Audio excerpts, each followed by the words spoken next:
Hello everyone, welcome in. It is Betting Weekly Game Bet Match. It's a Sunday. We usually look at the tournament futures for the next week, but obviously it's a 1,000 event this week in Madrid. So we're looking at the third round matches for tomorrow on Monday. And joining me to do so is our senior ATP Tour handicapper, is Sean Calvert. Before we introduce you to Sean, please hit the subscribe button, please hit the like, give us a comment on the show here as well. Your comments, your likes and your subscriptions really make the difference to us. So please do that before we go into the action for tomorrow in Madrid. Sean, good morning to you. Beautiful day. What a lovely day. What a lovely day we've got here. It's a very nice day. I've been standing outside and in obviously a football field watching Lagan play football this morning. It was almost t-shirt weather. It's very nice, very pleasant. Got a nice bit of sun. It's been good, yeah. Well, I just got a thing come through on social. Someone messaged me about some sort of a crowd disruption at the under-9s match today. There was sort of some under 11 referee West. Had to abandon match or something like under 11. What's going on here? I don't know what's going on in grassroots football. It's ridiculous. They don't keep any scores. There's no leagues. The FA do keep them, but they don't tell anybody at this age because apparently it's bad to be competitive. The ref was about, I don't know, he was about 15, 16, 17, something like that. He come over before the match and said to us, now look, he says, I might make a few mistakes today, but I don't want any comments from any of you lot unless it's positive. Don't want anything said or anything like that. And he actually used the phrase, or there will be repercussions. Was there comments? Was there comments from the referee? Well, of course there is. You can't watch a game of football without going, oh, foul ref or, handball ref or whatever, can you? I mean, it's ridiculous. So every time someone said anything, he came across and he went, I've heard some non-positive comments coming from this section and all this sort of stuff. Then it all kicked off at the end because his mum turned up and for some reason she had got the ump because apparently someone had said something to the ref, which they hadn't, other than that was a foul ref or whatever. And it all kicked off. She was going nuts. She was yelling at us. Then she tried to report us to to somebody. And then our manager came over and had to ask us what was going on. And it's all, and we won the game. There's no sour grapes. We won the match. It's just that, it's ridiculous, kids' football these days. It really is. These are the moments on Sunday morning I do not miss. I used to manage a football team. My son, do not miss it at all. Absolutely delighted now. He's 21 and he stays in bed till 2 o'clock in the afternoon and wakes up out of his pit for his food. Absolutely love that. This is what I'm looking forward to. Yeah, absolutely love that. Anyway, the most people have probably joined in here thinking we're going to be talking about some tennis, and that's exactly what this show is about. It's about some tennis, but obviously we're hearing about Lagan's Sunday football antics today on a beautiful day over here in England. Let's have a look at the matches in Madrid, where the weather. It's been quite good all week. Have we continued with the good weather theme across Europe, or is it going to change a bit tomorrow? It's fine tomorrow. The weather around about 23 degrees and sunny. Not not blindingly hot, but probably about 10 degrees warmer than when I was there. Not that I'm bitter about that, but it's fine. Weather looks fine tomorrow. I've got some more stats in as far as the conditions are concerned. After 62 matches in the main draw now, 81.2% holds of serve, 71.8% first serve points won. That's almost exactly the same as the sort of 11 edition average, which is 81% and 71.5. So for those that are thinking it's playing quicker or slower, it's playing the same pretty much. There's been a few interesting comments though from the players. A lot of players are saying it's been slippery. The clay's been slippery. I've got a quote here from Tsitsipas, which I thought was quite interesting. He said, "The court was unplayable today. It felt like an ice rink when I tried to slide. I have never felt something like this on a clay court. It's a different kind of clay from what is usually used, and I have a lot of experience on this surface, so it's frustrating to play like this." Now, I don't know whether that's true. I don't know whether they've changed the clay or whatever. He should have been there in that year when it was blue clay and the players were sliding all over the place. You remember that? 2013, I think it was. They played on blue clay, didn't they? They had a little experiment which didn't go too well. But yeah, Tsitsipas is saying it's slippery. Khachanov also mentioned something about the clay being slippery as well. So it'd be interesting to find out if they have changed the clay. I wouldn't have thought they would. Just moving on from that a bit, the trends of this particular round that we're going to talk about, which is round 3, it's not generally a great one for underdog winners. There's been a couple going in today so far, hasn't there? Average is only 24% underdog winners in the last 11 editions. So round 3, the big guys, the high seeds, they've generally got got their clay shoes on and they've got a feel for the altitude. And it's not normally one good one for underdog winners, but we shall see. I think there's a few with decent chances. Yeah, the door's wide open. I mean, we've had Djokovic got beat yesterday. Arnaldi beat Djokovic. We've had obviously Alcaraz pulling out. It's a real wide open draw. And then we said this at the start, didn't we? Yeah. About the favourites. Anyway, but I tell you what, it's opened up for the French Open. I mean, the prices of Novak Djokovic to win the French Open, I think, are farcical. And I believe that it's a real wide. But we know he raises the game in majors. We know he wants to win majors. It's all about majors. But I mean, he's taken up such a huge percentage. What price is it? I think he's only up about 4 to 1. 4 to 1, something like that. Let me get you for you.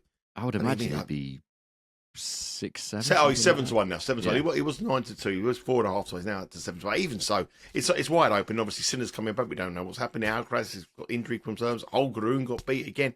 Zverev is under pressure today. Tsitsipas not playing well. It's a very wide open event, and this is a wide open event here.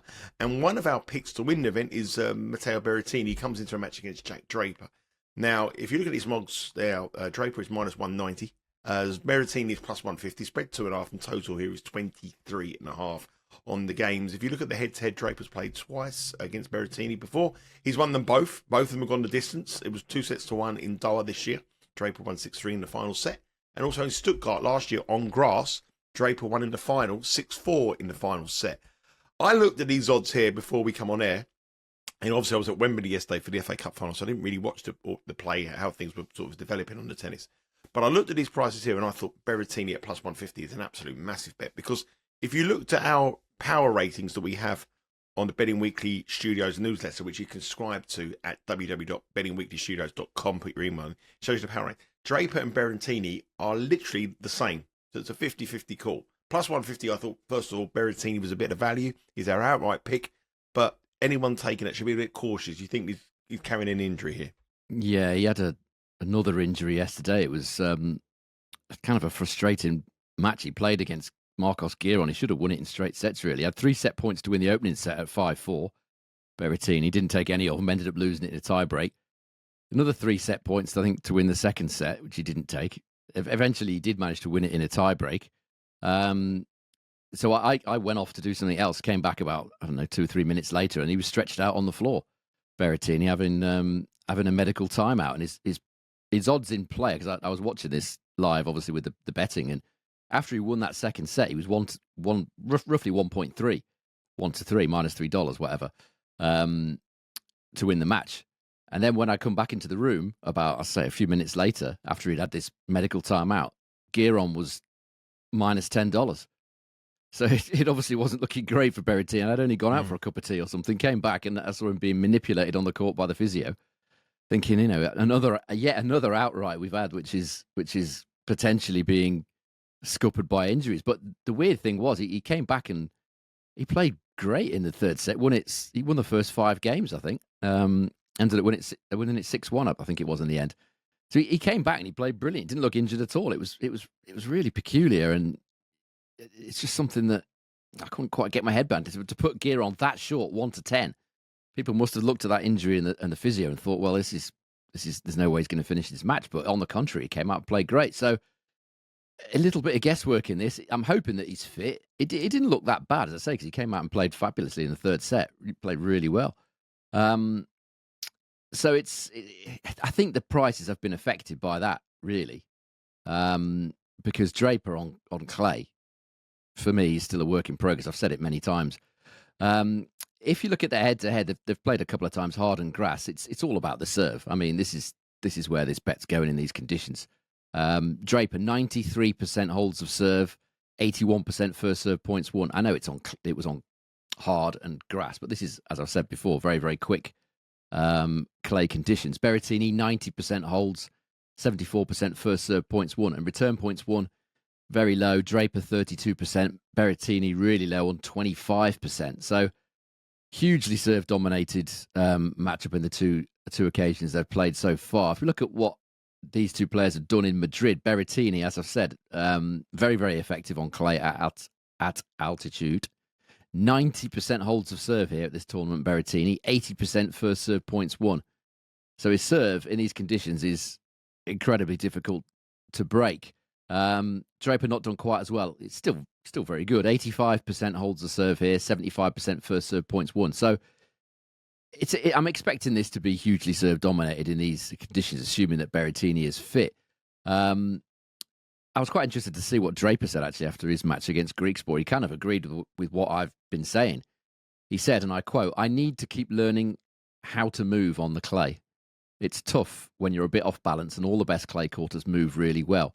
I need a bit more time probably, but I'm playing well right now," which is more or less what I've said. You know, he can play on clay, but he's still a little bit of a novice on this surface. So, you know, given Berrettini's stats at this tournament, given how effective his serve is, you know, he does look pretty short of minus 190. The obvious problem with the money line is we're guessing on how fit Berrettini is. But I was surprised to see 3.75 plus 275 about this opening set going over 12.5 games. That looks very big to me, considering the matchup, considering the conditions, considering, you know, the head-to-head, all the rest of it. That's where I'm going here. I've been tempted in here. 3.75 about set one tiebreak. It just looks too big to me. Well, if you want to go for that, you can go over 10.5 is plus 180. Well. Yeah, you know, you can bet over 9.5 is minus 177 if you want to go as low as that. But obviously, the overs is definitely the way to go. I've got a feeling that Berrettini, I mean, I know he's not, you know, I hope you're right. An injury. I think the market's got a little bit too big here at plus 150. I think Berrettini on the money line is a bit of bet as well at plus 150. So, yeah, Berrettini for me plus 150, but the official play for us here is the tiebreak in set number one at plus 275, 11-4 for fractions over in the UK, and plus 375 if you're playing your decimals. But that definitely does look a decent bet. I mean, both of the matches they played have been long matches, so it brings in the total here at 23.5, and there's 28 different markets available with Bet Rivers available if you download the app. And if you do download the app, you'll be able to bet live and watch the match live streamed on your computer, on your tablet, on your mobile, on the Bet Rivers app. Let's move on to our second match. Our second match is Francis Tiafoe up against Alexandre and Muller. I bet Muller yesterday, actually, to win his match against Hugo Humbert as an underdog. Didn't even know he won until this morning. Put on my phone and found out he won. I didn't watch it. I was at Wembley, like I said, I didn't even watch it. So I come back this morning, put my phone on, and I found out a bit more money than I did yesterday with Muller winning. He's up against Francis Tiafoe. They have met once before, which was this year in Acapulco, and Tiafoe went loco down in Acapulco. He won 6-4, 6-2. The American has seen support in the betting. There's been a bit of a move for him. Bet Rivers are currently one of the best prices around at minus 129. Muller is 104. Spread 1.5, and total here is 22.5. I didn't watch the match. Was he lucky, then, Muller? Was I lucky to collect? I wouldn't say he was lucky. It was just a very tight match. You know, it was ended up, I think it was 7-6 in the third. Yeah, it was 7-6 in the third. You know, we've said a few times it was against Hugo Humbert, and Humbert still has that splint on his left hand. He's basically playing with one hand, 1.5 hands, if you like. Humbert at the minute. So, you know, difficult situation for him. Although the quicker clay, you know, should have suited him, but you know, Muller was just able to direct enough of the traffic to that backhand wing where Humbert isn't able to really handle it at the minute because of that injury. So I think this looks a decent chance. I'm not surprised the money's come for Tiafoe. I think this looks a really good chance for Francis Tiafoe. Look at this section of the draw. If you look who's in it at the minute, Draper and Berrettini, Khachanov and Paul, Tiafoe and Muller, and Damir Zuma and Arnaldi. One of them will be in the semi-finals. You know, if you're Francis Tiafoe in these conditions, you know, you should be looking at this thinking, this is a really great opportunity. It's a great opportunity for all these guys in the top section. Hopefully it's Berrettini that comes through. But, you know, if you're in the Tiafoe camp, you should be particularly his section. He's only got to beat Muller and then the winner of Zuma and Arnaldi, and he's there. So, great opportunity for him. I just like the fact that his first serve is much stronger, you know, in these conditions. This isn't normal clay. This is quick clay. And I think that should be the difference. I mean, Muller had a longer match as well, much longer. As I said, he got the better of a physically impaired Humbert. But 2.5 hours he's played, Muller, and he's played a lot of tennis this season as Alexandre Muller. Tiafoe come in here, just played just over an hour and 7 minutes, I think, against an injured Darderi who ended up retiring. So the fitness, the freshness certainly is one factor that will favour Tiafoe. As will the much stronger serve, I think, in these conditions. But if you look at what these guys have done versus the current top 20 players in the world in the last 12 months, Tiafoe, 50% win rate, service points won and return points won, total of 100. Muller, 36% win rate, Service points won and return points won total of 94. So just shows you the difference. Muller's been playing really well this season. He's up, he's up inside the top 40 now, but there is a ceiling. You feel like there's a ceiling there with Muller, 28 years of age. I feel like he's done pretty well to get to the top 50. There's nothing spectacular about his game. It's quite a grinding game. There's no X factor about it at all. Whereas obviously there is with Tiafoe. But the flip side of the coin is, does he bring it to the court often enough? Probably not. The head-to-head is massively overwhelming in favour of Tiafoe, but there is a bit of a caveat regarding that.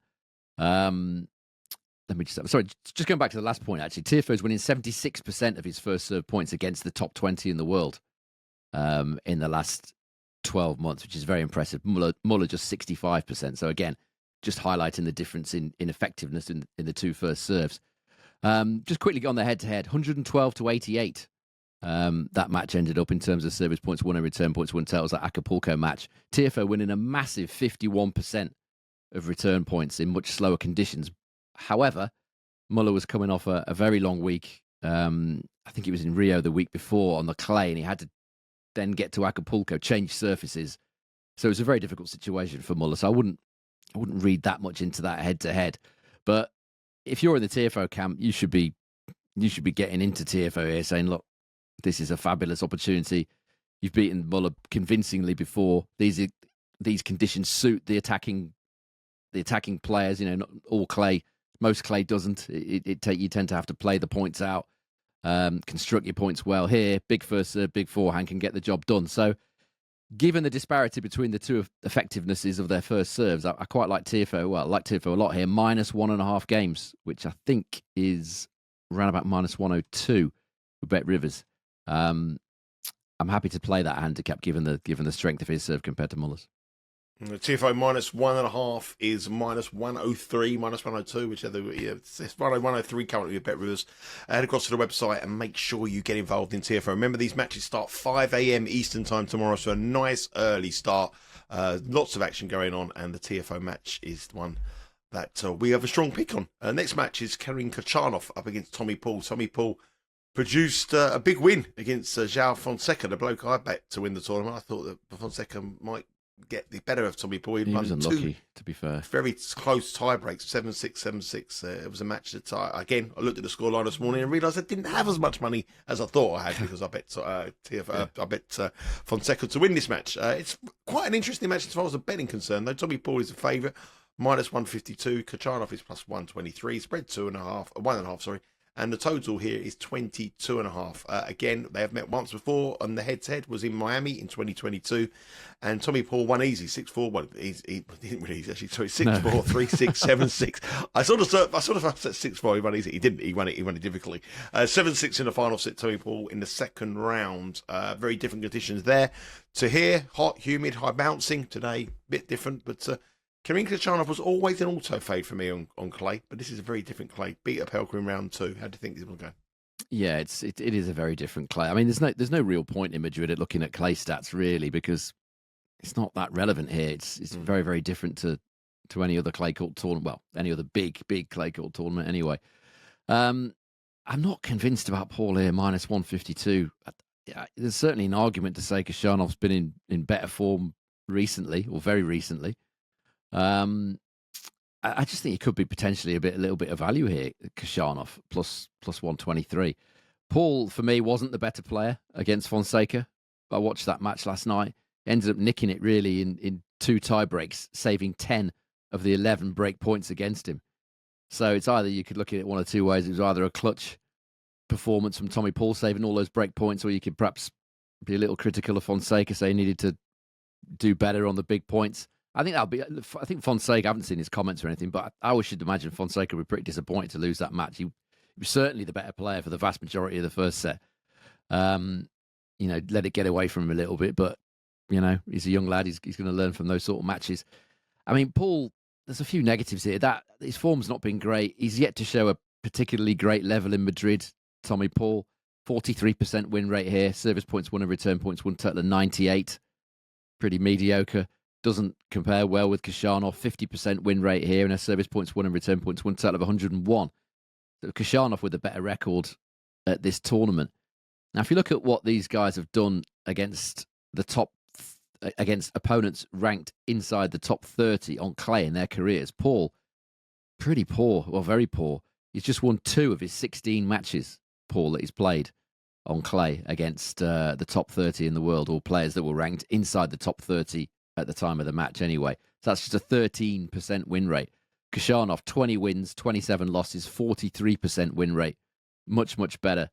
Khachanov obviously made the semis last week on very, very slow clay in Barcelona. Ended up losing to the eventual champion, I think it was, Holger Rune, there. So I think it's just leaning, the positivity is leaning a bit more towards Khachanov for me at the minute than Tommy Paul. I certainly won't be backing him at minus 152. I think Khachanov could potentially be a little bit of value here. I think this is a tight one. Overs is another possibility. Over 22.5, I presume, is the line. That would be another play if you're kind of a little bit undecided on this one. Leaning towards Khachanov, leaning towards over 22.5. Don't see any value on Tommy Paul at minus 152. Yeah, 152, Tommy Paul. An easy favourite against Khachanov. If you want to take the money line, plus 123 is the price you'll get for the Russian. And the total here, over 22.5, is minus 118. Our final match is a very, very interesting match, actually. I think this is quite fascinating, really. Lorenzo Musetti up against Stefanos Tsitsipas. Tsitsipas has an overwhelming head-to-head record, 5-1. He leads. The only time that Musetti did beat him was in the last match they played in Monte Carlo in the quarterfinal. But Musetti started that match around about minus 150 to win the match. Sorry, Tsitsipas started the match about minus 150. This is the first time that they've played that Musetti has actually started favourite. And I know that Musetti is improving and he's a all-court player now, obviously a Wimbledon semi-finalist, but I'm a bit surprised that he's minus 125 to beat Tsitsipas here with the head-to-head. I think Tsitsipas has been overlooked by the market. Plus 102 for the Greek, plus 1.5 is the spread, and total here is 22.5 again, which is fairly cheap considering the last match they went the distance, and they went once in the French Open and played and went all the way to 5 sets as well, where Musetti was 2 sets to love up in that match. Yep. I don't know about you. Am I missing something? Why is Musetti minus 125 to win this match? I don't know. I think it should be the other way around. I think it's got to be the other way around. I think Tsitsipas is better, bigger than evens. The only problem might be the conditions here in Madrid. I mean, Tsitsipas he's got quite a good record here. Actually, I'll talk about it in a minute. But sometimes he doesn't play well here. I mean, last year I remember watching him against Montero here. Last year he was pretty poor, lost in straight sets, I think it was. Certainly lost comfortably to Montero. Sometimes he is a little bit, he finds it a bit of a struggle here because it is quick, much quicker. He prefers the slow clay Barcelona, Monte Carlo, the French Open. Those are generally the surfaces where he's more effective. Anything quicker, we know, quick hardcourt grass, not really. You can rush Tsitsipas quite a lot on the backhand side. That's the only thing I can think is how they're looking at this. Maybe they've looked at his performance against Struff in the first round, which wasn't that great either. And they've looked at Musetti, who played really well against Echeverry, and they've just looked at the last match and thought, well, Musetti's won it, so we'll make him favourite. But I can't see any value in that at all. Minus 125. He was plus 142 a few weeks ago in Monte Carlo. Tsitsipas probably should have won that match as well. He took only 3 out of 17 breakpoint chances that day. So he's certainly a bit profligate there with his chances, Tsitsipas. And on the overall stats of that match, there was very little in it. Musetti just about edged it in the end, 100.8 to 99.2 in terms of service points won and return points won totals of that match. So a very, very tight affair, and Musetti just about edged it, as I said. But the all-time head-to-head on clay, 109 to 91 in favour of Stefanos Tsitsipas. Tsitsipas being helped a lot by his first serve, his bigger first serve. I know Musetti's serve has improved in recent times, but 75% of first serve points won Tsitsipas against Musetti. Musetti only 60% first serve points won against Tsitsipas. If we look at what Tsitsipas has done here, as I say, he's a little bit in and out, but he's still got pretty respectable record. 67% win rate and a service points won and return points won total of 105 at this tournament, Tsitsipas. Musetti struggled a bit here. 50% win rate, service points won and return points won total of 100. Good win over Echeverry in the first round, but he has had a few losses here, Musetti. I just think it's too short. I really do. I'm on the same page as you here, really. Minus 125 on the basis of not a lot. No, not for me. I'm a little concerned about Tsitsipas' suitability to this court. I wasn't enamoured with him moaning about the slipperiness, and sometimes he does get it in his head that he can't play here for some reason. He does have a bit of maybe it's a little bit of a mental block or something. But if you're approaching this match and you're thinking of betting on the money line, I would most certainly advise Tsitsipas as a bit of value at plus 102. Can't have Musetti at those odds, really. I think this. When I saw the graphic come through, I thought John's put it the wrong way around. That's what I thought. I thought it's got to be the wrong way around. I'd be exactly the other way. I think plus 102 is a big price for Tsitsipas, although he did lose his last match.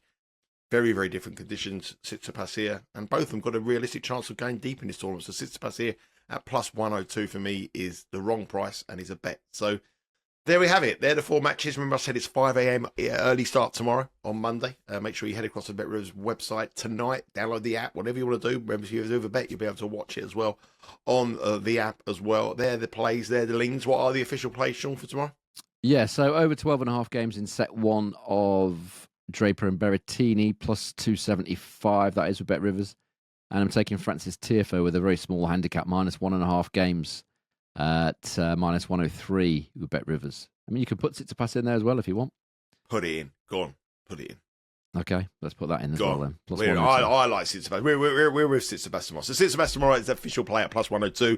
If it loses, blame me. But obviously Sean's got 2 picks there. But Tsitsipas, we're going to go in for 3 of our 4 main bets. We'll start the week with a bang. Remember, follow all the content we have here on the Betting Weekly Studios on YouTube. Hit that subscribe button, as I said at the top of the show. There's going to be loads of content coming this week. It's a mad week of sports betting. We have the Champions League semi-finals, the Europa League semi-finals. Everything will be covered on Betting Weekly Live at 11 o'clock Eastern, 4 p.m. UK. Betting Weekly Tennis Live is back on Monday through to Wednesday at 1 o'clock Eastern Time, 6 o'clock UK. And obviously, Betting Weekly Game Bet Match will be, again, with myself and Sean later on the week. We'll get a couple of days on before we move on to Rome, where I'll be heading to Rome in 2 weeks from now. Anyway, as well, we'll both be there. We'll both be there. So that's it for today. Some good matches for tomorrow. Head across to BetRivers, as I said. Some 3 official plays. I've forced Sean into a 3rd pick, but 3 official plays. Good luck with what you're doing. Good luck today, Sean. Enjoy the rest of your weekend, and we'll be back again later in the week for more action here at the Tennis over in Madrid on Betting Weekly Game Bet Match. Take care.